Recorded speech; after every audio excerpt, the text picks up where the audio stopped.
Saat ini kita secara kolaborasi ya bersama dengan Badan Pengelola Transportasi Jakarta, kemudian juga dengan Dinas Perhubungan di DKI Jakarta, kita melakukan kolaborasi untuk melakukan penataan itu. Termasuk kita melakukan studi kajian bagaimana kalau ada suatu integrated logistik center begitu ya, semacam kayak dry port begitu, yang lokasinya ada di sekitar Jakarta begitu, yang dekat dengan pusat industri, sehingga proses clearance seperti dengan bea cukai, kemudian juga proses staffing untuk memasukkan muatan ke dalam kontainer itu bisa dilakukan di pusat logistik itu ya, logistik center tersebut. Nah, itu adalah salah satu ke depan yang ingin dilakukan oleh pemerintah ya bersama-sama. Karena memang otoritas pelabuhan utama sendiri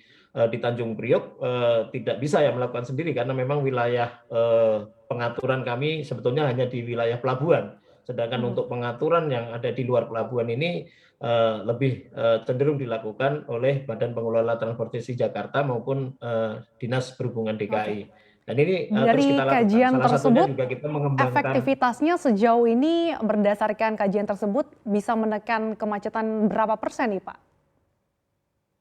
Ya, setidak-tidaknya kita bisa mengurangi kemacetan itu sekitar 25% ya di awal ini. Karena itu tergantung bagaimana posisi logistik center itu berada. Jadi seperti itu. Oke, Dan saya kita ingin minta juga tanggapannya. Oke, silakan Pak. melakukan ini ya, pengembangan moda kereta api ya. Kereta api ini kita juga ke depan akan mendesain trayek baru seperti dari Nambu, Cikarang dan Tanjung Priok. Ini salah satu untuk mengurai beban jalan juga. Demikian, Mbak. Oke, tanggapannya seperti apa nih Pak Tarigan terkait dengan sejauh ini kajian dilakukan terkait dengan nanti ada integrated logistic center bisa menekan hingga 25% di kemacetannya Pak Tarigan?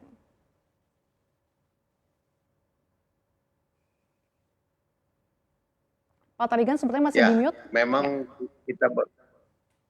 memang itu yang kita harapkan supaya bisa berjalan efektif, Pak. Tetapi namun di samping saat ini kan ada pembangunan jalan tol melalui Marunda ke Cibitung juga sedang digalakkan, dan penambahan infrastruktur ini kadangkala kurang memperhatikan secara integral ke dalam pelabuhan, karena semua pintu-pintu tol yang masuk ke dalam pelabuhan ini cuma satu yang baru diintegrasikan ke pelabuhan, yaitu melalui Koja dan JCT. Yang lainnya itu masih belum diintegrasikan, sehingga truk-truk yang keluar masuk pelabuhan hanya memanfaatkan 30% dari output pelabuhan yang melewati tol dari pelabuhan. Ini pun menjadi mubazir tol yang disediakan begitu mahal. Saya kira pemerintah Seku Bina Marga, Jasa Marga perlu mendapatkan perhatian terhadap pintu tol yang masuk ke pelabuhan ini, Pak. Gitu kira-kira. Terkait akses ke pelabuhan Tanjung Prioknya juga ya Pak Tarigan. Saya akan ke Kapten Wisnu. Kapten Wisnu, sebenarnya seperti apa sih penataan akses transportasi darat di pelabuhan Tanjung Priok, dan juga sejauh ini efektivitas digitalisasi seperti apa? Ya, Mbak.